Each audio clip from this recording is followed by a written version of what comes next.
Hello दोस्तों, आपका स्वागत है हमारा YouTube channel Ramanujan maths academy में। जैसा कि आप सभी लोग जानते हैं कि गणित के महान विद्वान श्री रामानुजन जी सभी के प्रेरणा स्रोत हैं। उन्हीं के आशीर्वाद से आप सभी के लिए प्रतियोगी परीक्षाओं के लिए मैथ्स क्लासेस शुरू कर रहे हैं। ये मेरा दावा है कि आप पूरा कोर्स करने के बाद किसी परीक्षा में बैठेंगे तो आपके मैथ के प्रश्न नहीं छूटेंगे। चलिए आज से मैथ्स की पहली क्लास शुरू करते हैं और मैथ्स की पहली क्लास में सबसे इम्पॉर्टेंट टॉपिक लेंगे नंबर सिस्टम, जो कि सबसे इम्पॉर्टेंट है। और आज जो क्लास हम आपकी ले रहे हैं इसमें एक नंबर आज हम आपका 100% पक्का करेंगे। टॉपिक का नाम है क्लासिफिकेशन ऑफ नंबर।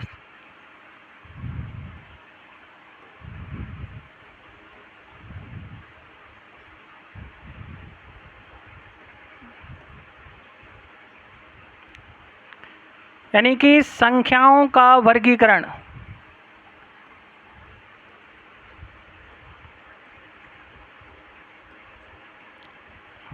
संख्याओं का वर्गीकरण यानी संख्याओं को किस तरीके से बांटते हैं। चलिए सबसे पहले देखते हैं कि जो संख्याओं को बांटा गया है तो दो भागों में संख्याओं को बांटा गया है। तो पहला जो भाग है उसे कहेंगे वास्तविक संख्याएं। वास्तविक संख्याएं पूरी गणित इन्हीं पर टिकी है। और दूसरा जो टाइप है उसे कहेंगे काल्पनिक संख्याएं। काल्पनिक संख्याएं वास्तविक संख्याएं जिन्हें आप बोलते हैं रियल नंबर।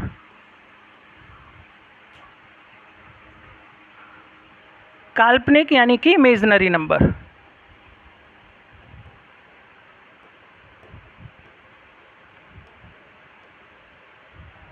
बेसिकली सभी लोग जानते हैं कि वास्तविक और रियल नंबर क्या है। तो वास्तविक नंबर जो है सिवाय एक नंबर यानी कि एक टाइप छोड़ दें कि ऐसी संख्याएं जिनमें रूट लगा हो और उसके अंदर माइनस हो, केवल आप इसे छोड़ दीजिए। इसके अलावा जितनी भी संख्याएं हैं दुनिया में वो सब रियल नंबर हैं। इन्हीं का पूरा खेल है पूरी गणित में।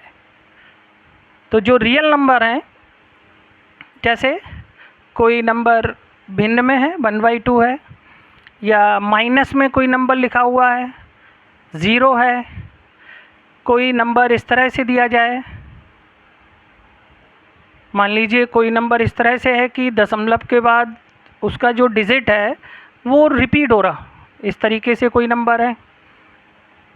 या फिर इस तरह से नंबर है कि दशमलव के बाद जो अंक हैं वो अलग अलग अंक आ रहे हैं, इस तरीके से। या फिर कोई भी सिंबल है, सिंबल यानी कि जैसे पाई हुआ, एप्सिलॉन हुआ, एप्सिलॉन 0 हुआ, सिग्मा हुआ, जितने भी सिंबल हैं जिन्हें आप बोलते हैं प्रतीक चिन्ह, ये सभी भी इसी के अंदर हैं। यानी जो वास्तविक संख्याएं हैं ये पूरा टूल बॉक्स है जिसे आप गणित पढ़ेंगे तो इन वास्तविक संख्याओं को आगे फिर बांटते हैं। तो पहले ये जो वास्तविक संख्याएं, जितनी भी संख्याएं जिन्हें आप जानते हैं, ये सब वास्तविक है, सिवाय इस नंबर को छोड़ दीजिए जिसमें रूट लगा हो और उसके अंदर माइनस हो। अब पूरा खेल इन संख्याओं का देखो। जो आगे अब इन संख्याओं को हम बांटेंगे तो जो रियल नंबर हैं, वास्तविक संख्याएं हैं, इन्हें दो भागों में बांट देंगे। बस क्वेश्चन अपना यहीं से उठना है।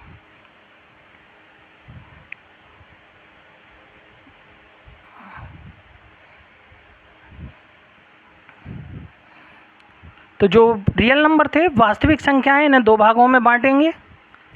परिमेय संख्याएं, जिसे आप बोलते हैं रैशनल नंबर।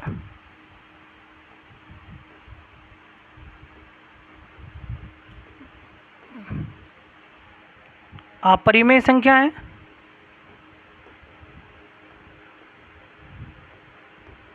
Irrational number.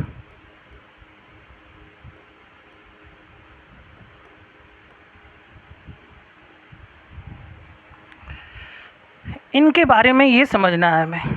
जो क्वेश्चन बट मिलेगा एग्जाम में वो यहीं से मिलना है कि परिमेय और अपरिमेय क्या है।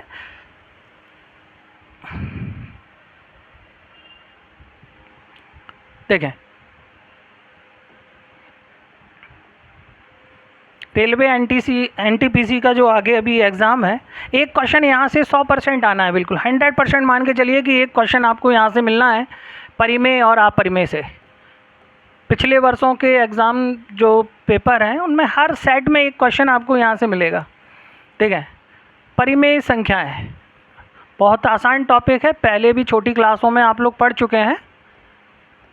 परिमेय संख्याएं, अपरिमेय संख्याएं, इसे रैशनल नंबर बोलेंगे, इसे इर्रेशनल नंबर बोलेंगे। देखें, छोटी क्लासों में आप लोगों ने अभी तक पढ़ा होगा कि ऐसी संख्याएं जिन्हें P/Q के रूप में लिखते हैं वो परिमेय कहलाती हैं, जहाँ पे Q 0 के बराबर नहीं होता है। ये सब लोग जानते हैं फ़िलहाल में, तो लेकिन ये कॉन्सेप्ट क्लियर नहीं हो पाया होगा कि ये P और Q क्या होते हैं। ये चीज़ देखें, तो ये जो P और Q हैं इन्हें बोलते हैं इंटीजर्स, यानी कि पूर्णांक। ये भी पूर्णांक है और ये भी पूर्णांक है। इस कॉन्सेप्ट के अलावा अगर हम देखें तो बहुत आसान टॉपिक, एक आसान कॉन्सेप्ट है जिसे हम बोलते हैं संख्या रेखा। संख्या रेखा, संख्या रेखा यानी कि नंबर लाइन। नंबर लाइन तो परिमेय अपरिमेय को अगर हमें पहचानना है तो आप केवल संख्या रेखा पर आइए। संख्या रेखा को देखिए कि जो संख्या रेखा है वो क्या है। संख्या रेखा छोटी क्लासों में सभी लोगों ने पढ़ा हुआ है, बीच में 0, इस तरफ प्लस में और इस तरफ माइनस में, ये पॉजिटिव इंटीजर्स और ये नेगेटिव इंटीजर्स, धन पूर्णांक, ऋण पूर्णांक और ये शून्य पूर्णांक। तो बात आती है कि ये जो परिमेय संख्याएं हैं ये क्या हैं। तो आसान शब्दों में अगर हम बोलें कि संख्या रेखा पर जिसे आप देख सकते हैं वो परिमेय संख्या है। तो संख्या रेखा यानी कि नंबर लाइन पे देखना है। जैसे हमने बोला 1/2 परिमेय या अपरिमेय, तो आपने कहा सर P/Q के फॉर्म में है तो ये परिमेय है। तो लेकिन अगर हम इसे यहाँ पर देखें तो ये जो 1 है ये संख्या रेखा पे हमें दिख रहा, और ये जो 2 है ये भी संख्या रेखा पे दिख रहा, क्योंकि यहाँ तो इन्फिनिटी अनंत तक संख्याएं लिखी हुई हैं, यहाँ पे अनंत तक संख्याएं लिखी हुई हैं। तो संख्या रेखा पर जिसे आप देख रहे हैं वो परिमेय है।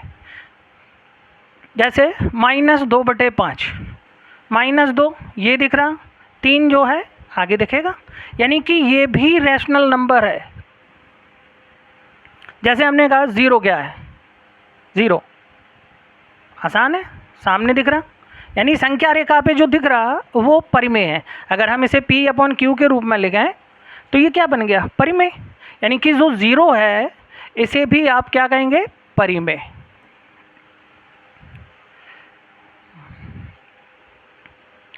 थ्री 3.567 ये भी देखो, पॉइंट हटा के नीचे आप यहाँ पे 3 0 बढ़ाएंगे तो ये भी परिमेय हो जाएगा। यानी कि P/Q के फॉर्म में तो आ ही रहा, और साथ में इसे हम संख्या रेखा पे भी देख रहे हैं, यानी कि जो संख्या रेखा पे दिखेगा वो परिमेय है।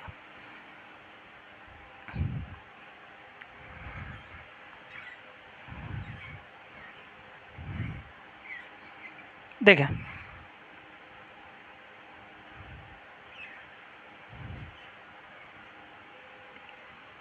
जैसे मान लीजिए हमने ये नंबर लिखा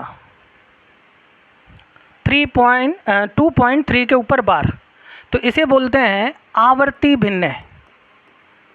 आवर्ती भिन्न, आवर्ती भिन्नों का मतलब होता है रिकरिंग फ्रैक्शन।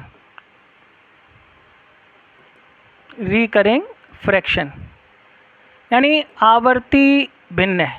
तो आवर्ती भिन्न इसे हम P/Q के फॉर्म में ला सकते हैं। जैसे इसे हम लिखेंगे 2 होल 3/9, यानी कि 2 सही 3/9। तो इसे अगर हम भिन्न के रूप में लाएं तो ये हो जाएगा 7/3।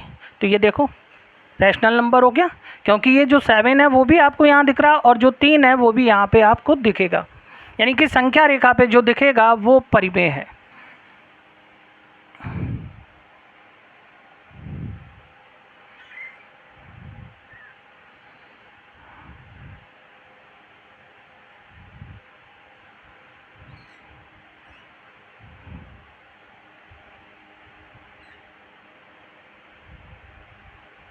देखें, जैसे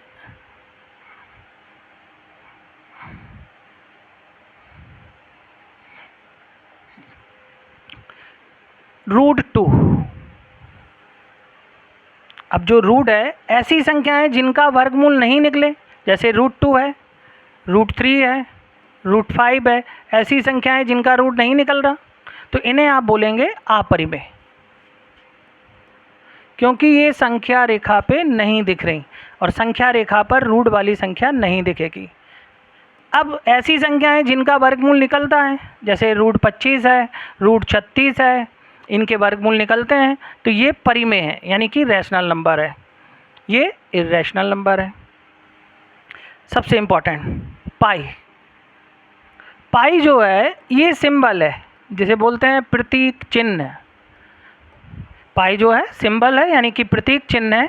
चूंकि संख्या रेखा पे केवल हमें पूर्णांक दिखते हैं, यानी कि इंटीजर्स दिखते हैं, कोई सिंबल तो दिख नहीं रहा है यहाँ पे। इसका मतलब ये जो सिंबल है ये संख्या रेखा पे नहीं देखा जा सकता, इसलिए इसे आप बोलेंगे अपरिमेय, यानी कि इर्रेशनल।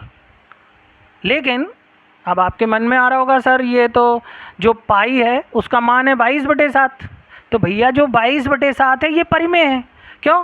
क्योंकि ये 22 हमें यहाँ दिखेगा और 7 भी हमें यहाँ दिखेगा, तो जो संख्या रेखा पे दिखेगा वो परिमेय है, यानी कि जो 22/7 है वो परिमेय है, लेकिन जो सिंबल है वो अपरिमेय है। यानी कि जो पाई का मान है, जैसे 3.14 पाई का मान यूज़ करते हैं, तो ये भी परिमेय है। क्यों? क्योंकि ये देखो P/Q बन गया, संख्या रेखा पे दिख रहा, और जो संख्या रेखा पे नहीं दिख रहा वो अपरिमेय। तो जो अपरिमेय हैं उसमें 3 चीज़ें आ गई। ऐसी संख्याएं जिनके रूट नहीं निकलेंगे, प्रतीक चिन्ह, और रूट वाली संख्या हो गई, प्रतीक चिन्ह हो गए, और ऐसी संख्याएं जिनका दशमलव के बाद अंक नहीं रुकता है। जैसे आप भाग दे रहे, दशमलव के बाद अंक रुक नहीं रहा, तो इसे हम बोलते हैं अनसैटिस्फाइड फ्रैक्शन, यानी कि अशांत भिन्न। अशांत भिन्न, अशांत भिन्न यानी अनसैटिस्फाई, क्योंकि ये दशमलव के बाद अंक रुक नहीं रहा, तो इसे भी आप अपरिमेय में बोलेंगे। यानी कि जो अपरिमेय हैं वो अशांत भिन्न हो गई, प्रतीक चिन्ह हो गए, और ऐसी संख्याएं जिनके रूट भी नहीं निकल रहा है, तो इन्हें आप शामिल कर दीजिए अपरिमेय में। बाकी जो आप देख रहे हैं ये सब परिमेय में आ गया। अपरिमेय में सिंबल हो गया, जिनके रूट नहीं निकल रहा है वो हो गए, और अशांत भिन्न हो गई, ये आप अपरिमेय में कर देंगे। और परिमेय के लिए जब देखना है तो संख्या रेखा पे देखिए, संख्या रेखा पे जो दिखेगा वो परिमेय। जैसे हमने आपको एक नंबर दिया 3.33333, इस तरह से। अब ये दशमलव के बाद आप देख रहे हैं जो अंक है वो रिपीट हो रहा, तो भैया क्या है? रिकरिंग फ्रैक्शन, यानी कि इसे हम बोलेंगे आवर्ती भिन्न। और जो आवर्ती भिन्न है वो परिमेय है, क्योंकि इसे आप 3.3 के ऊपर बार इस तरीके से लिखेंगे तो ये भिन्न के रूप में आ जाएगी, फ्रैक्शन बन जाएगी। जैसे 3 सही 3/9, यानी कि ये भिन्न बन गई, और जब भिन्न बन गई यानी अंश और हर के रूप में आ गई तो वो परिमेय हो गई। तो परिमेय अपरिमेय क्लियर हुआ? देखें, अब एग्जामों में परिमेय अपरिमेय किस तरह से पूछा जाएगा, तो कुछ एग्जाम्पल देख लीजिए जो क्वेश्चन अभी NTPC में पूछे गए हैं। जैसे निम्न क्वेश्चन है, निम्न में से कौन अपरिमेय है? हमने आपके लिए क्वेश्चन दिया कि निम्न में से कौन अपरिमेय है, और फिर यहाँ पे वो 4 ऑप्शन लिख देगा। इस तरीके से क्वेश्चन पूछा जाएगा।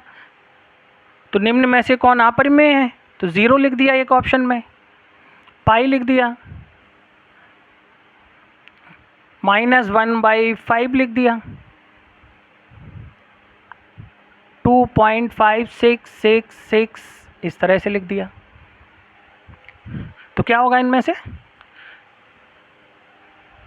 आवर्ती भिन्न परिमेय है, -1/5 नंबर रेखा पे दिख रहा, ये भी परिमेय है,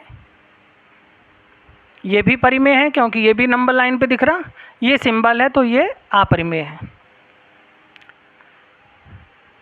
इस तरह से कोई भी नंबर आपको दिया और वहाँ से पूछेंगे कि ये परिमेय है या अपरिमेय है। और देख लीजिए कुछ क्वेश्चन, जैसे एक नंबर ये है 2.5677 रिपीट होने लगा इस तरीके से। यहाँ पे मान लीजिए उन्होंने कोई नंबर इस तरह से दे दिया बार लगा के, यहाँ पे कोई संख्या रूट में लिख दी, ये लिख दिया, और एक और नंबर यहाँ पे हम दिए दे रहे हैं आपको, मतलब ऐसी संख्या जिसका वर्गमूल निकलेगा। अब आपसे बोला कि बताइए कि इनमें से कौन सी संख्या अपरिमेय है। तो ये आप देख रहे हैं रिकरिंग फ्रैक्शन है, दशमलव के बाद अंक रिपीट हो रहा, तो ये आवर्ती भिन्न बन गई। ये भी आवर्ती भिन्न है, इसका वर्गमूल निकल रहा, यानी कि अपरिमेय कौन हुआ, इस तरीके से।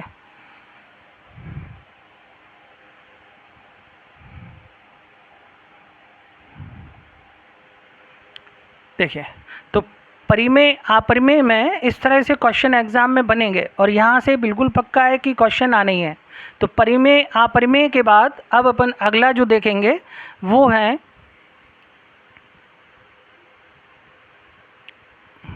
प्राकृतिक संख्याएं। प्राकृतिक संख्याएं जिसे बोलते हैं नेचुरल नंबर, नेचुरल नंबर, प्राकृतिक संख्याएं। तो प्राकृतिक संख्याएं सभी लोग जानते हैं फिलहाल में कि ऐसी संख्याएं हैं जिन्हें आप गिन सकें, ये तो लगभग सभी लोग जानते हैं। या फिर अगर इसे अपनी भाषा में डिफाइन करें तो ऐसी संख्याएं हैं जो धनात्मक होती हैं, यानी कि सभी धन पूर्णांक, अगर आप सरल भाषा में बोलें तो सभी धन पूर्णांक प्राकृतिक संख्याएं कहलाती हैं। धन पूर्णांक यानी पॉजिटिव इंटीजर्स, तो जो पॉजिटिव इंटीजर हैं उन्हीं को तो आप बोलेंगे प्राकृतिक संख्याएं, यानी कि नेचुरल नंबर। अब जो नेचुरल नंबर हैं 1 2 3 इस तरीके लेके अनंत तक आगे। अब प्राकृतिक संख्याओं में अगर हम बात करें कि भैया सबसे छोटी संख्या कौन सी है, तो आप कहेंगे सर 1 है। तो प्राकृतिक संख्या जो सबसे छोटी है वो 1 है। और अगर आपसे कहें कि भैया सबसे बड़ी कौन सी है, तो मान लो हमने बोला ये है सबसे बड़ी, तो इसमें आगे आप 9 लगाते जाओ तो ये तो बड़ी संख्या बन रही। यानी कि प्राकृतिक संख्या में सबसे बड़ी संख्या आप ज्ञात नहीं कर सकते, लेकिन सबसे छोटी संख्या तो बता सकते हैं कि सबसे छोटी संख्या जो प्राकृतिक संख्या है वो 1 है। प्राकृतिक संख्याओं के बाद अगली जो संख्या देखेंगे वो है पूर्ण संख्या, यानी कि पूर्ण संख्याएं, जिन्हें बोलते हैं होल नंबर, यानी कि पूर्ण संख्याएं, यानी कि होल नंबर।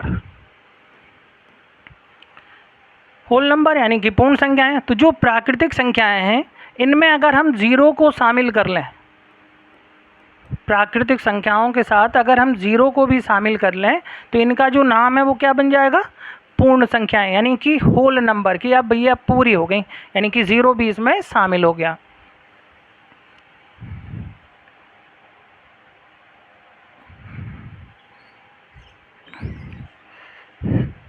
क्लास में काफ़ी मज़ा आएगा, थोड़ा सा भी टाइम लगेगा बेस बनने में।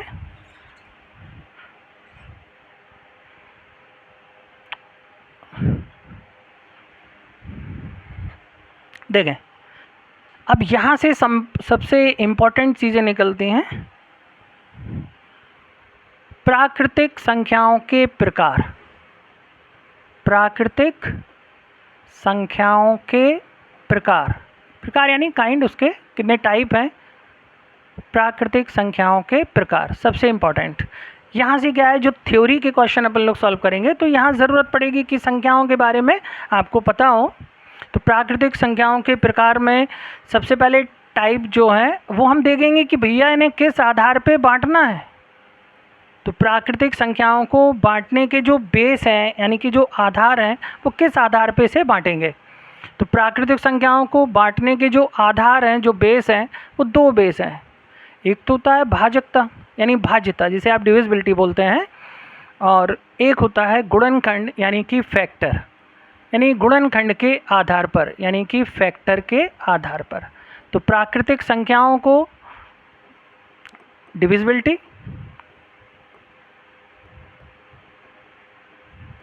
यानी भाजकता और गुणनखंड यानी कि फैक्टर। तो भाजकता की अगर हम बात करें डिविजिबिलिटी की, तो 2 से भाग देते हैं संख्याओं को कि भैया जो 2 से कट जाएगा वो सम, और जो 2 से नहीं कटेगा वो है विषम, यानी कि इवन नंबर और ऑड नंबर। तो प्राकृतिक संख्याओं को बांटने के 2 आधार, एक डिविजिबिलिटी भाजकता और एक फैक्टर। तो भाजकता यानी भाज्यता के आधार पर अगर हम बात करें तो जो 2 से कटेगा वो सम है और जो 2 से नहीं कट रहा वो विषम है। जैसे 2, 4, 6, 8 ये संख्याएं इवन है, 1, 3, 5, 7 इस तरह से ये विषम है। तो प्राकृतिक संख्याएं 2 भाग में बट गई, सम और विषम, लेकिन किस आधार पे? डिविजिबिलिटी भाजकता के आधार पे। इसी तरह से अगर हम बात करें भैया फैक्टर के आधार पे संख्याओं को कितने भागों में बांटा है, तो फैक्टर यानी गुणनखंड के आधार पे संख्याओं को 3 भागों में बांटते हैं। 3 भाग, केवल एक गुणनखंड जिसका होता है, केवल एक गुणनखंड, केवल एक गुणनखंड। फिर दूसरा आता है जिसके 2 गुणनखंड हो, यानी कि केवल 2 गुणनखंड, केवल 2 गुणनखंड। और यहाँ पे आ जाएगा कि भैया 2 से अधिक, 2 से अधिक गुणनखंड, 2 से अधिक।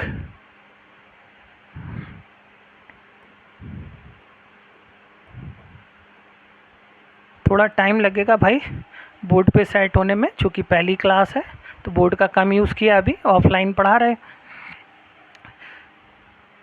आ जाएगा धीरे धीरे। 2 से अधिक गुणनखंड, अब इन्हें भैया नाम देना है, केवल एक गुणनखंड, केवल 2 गुणनखंड और 2 से अधिक गुणनखंड। देखें, केवल एक गुणनखंड जिसका हो वो तो 1 है, 1। तो जो 1 है इसे नाम देंगे इकाई, यानी कि यूनिट। तो जो 1 है वो इकाई है। अब केवल 2 गुणनखंड होते हैं, ये सबसे इम्पोर्टेंट, जिसे आप बोलते हैं अभाज्य संख्याएं। अभाज्य संख्याएं यानी कि प्राइम नंबर, प्राइम नंबर यानी कि अभाज्य संख्याएं। इन्हीं का एक और नाम जो ज़्यादातर एग्जामों में पूछा जाता है, जिसे बोलते हैं रूढ़ संख्याएं। कैसी संख्याएं? रूढ़ संख्याएं, रूट गई, डिवाइड नहीं हो रहा। जैसे पहली अभाज्य संख्या 2। 2 एक ऐसी संख्या है जिसके केवल 2 गुणनखंड होते हैं, 1 और स्वयं, या इसे आप ऐसे भी बोल सकते हैं कि भैया ऐसी संख्याएं जो 1 से कट रही और स्वयं से कट रही, उन्हें आप क्या बोलेंगे? अभाज्य। तो पहली अभाज्य संख्या कौन सी है? 2। इसके बाद 3, 1 गुणा 3, इसके बाद 5, 1 गुणे 5, इस तरह से ऐसी संख्याएं जिनके केवल 2 गुणनखंड हो, जैसे 2, 3, 5, 7 इस तरह से आगे बढ़ेंगे, जिनके केवल 2 ही गुणनखंड हो। अब 2 से अधिक गुणनखंड जिनके हो रहे, उन्हें आप क्या नाम दे देंगे? भाज्य संख्याएं, भाज्य। इनका एक और नाम है संयुक्त, एक और नाम है यौगिक संख्याएं। तो यौगिक, यौगिक संख्याएं, यौगिक संख्याएं यानी कंपोजिट नंबर, कंपोजिट नंबर। तो जो भाज्य संख्याएं हैं जिनके 2 से अधिक गुणनखंड है, 2 से अधिक गुणनखंड, तो पहली भाज्य संख्या 4, जैसे 1 गुणा 2 गुणा 2, 2 से अधिक गुणनखंड हो गए, 3 हो गए, 1, 2, 3, उसके बाद आ गया 4, यानी कि पहली भाज्य संख्या है 4। 4 के बाद 6, 1 गुणा 2 गुणा 3, इस तरह से। तो इनके देखो 2 से अधिक फैक्टर हो रहे हैं, और जहाँ 2 से अधिक फैक्टर हो जाएंगे तो वो भाज्य बन जाएगी। तो जो प्राकृतिक संख्याएं हैं गुणनखंड के आधार पे 3 टाइप हो गए, 1 गुणनखंड इकाई, 2 गुणनखंड अभाज्य, और 2 से अधिक गुणनखंड तो भाज्य। इकाई तो एक का ध्यान रखना है, कई बार एग्जामों में एक आ चुका है कि भैया एक क्या है, तो एक क्या है, इकाई है। ना इसे हम भाज्य बोलेंगे ना अभाज्य बोलेंगे, एक केवल इकाई कहलाएगी कि एक जो है इकाई है। इस तरह से प्राकृतिक संख्याओं को आपने बांटा डिविजिबिलिटी, भाजकता और गुणनखंड के आधार पे।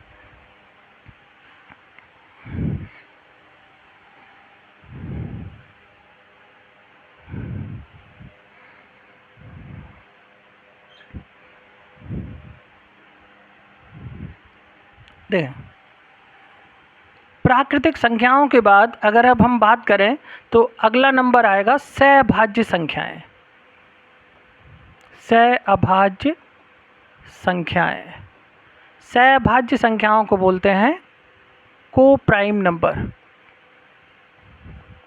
को प्राइम नंबर, को प्राइम नंबर यानी कि सहभाज्य संख्याएं, तो ऐसी संख्याएं जिनका जो मासा है यानी कि HCF वो 1 हो जाए।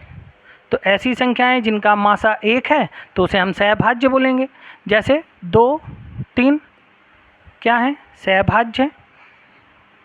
11, 13 सहभाज्य है। यानी ऐसी संख्याएं जिनका मासा 1 होगा उन्हें आप सहभाज्य बोलेंगे। इसी तरह से एक और संख्या आएगी जिसे बोलते हैं जुड़वां अभाज्य संख्याएं। जुड़वां अभाज्य संख्याएं जिसे बोलते हैं pair prime number. Pair prime number, pair prime number यानी कि जुड़वां अभाज्य संख्याएं। तो जुड़वां अभाज्य संख्या का मतलब सबसे पहले तो ये रहेगा, उसमें ऐसी अभाज्य संख्याएं जिनके बीच में 2 का अंतर हो। जैसे 2 और 3 है, ये सहभाज्य तो है लेकिन जुड़वां अभाज्य नहीं है। क्यों? क्योंकि इनमें 2 का डिफरेंस नहीं है।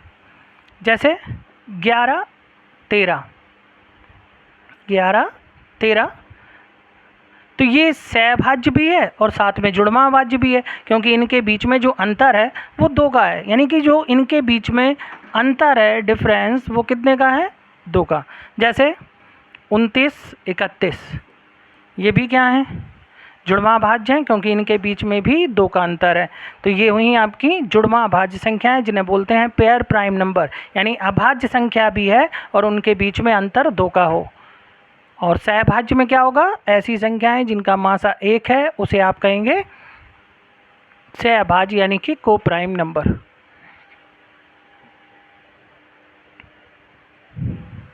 तो आज के लिए इतना ही काफ़ी करते हैं।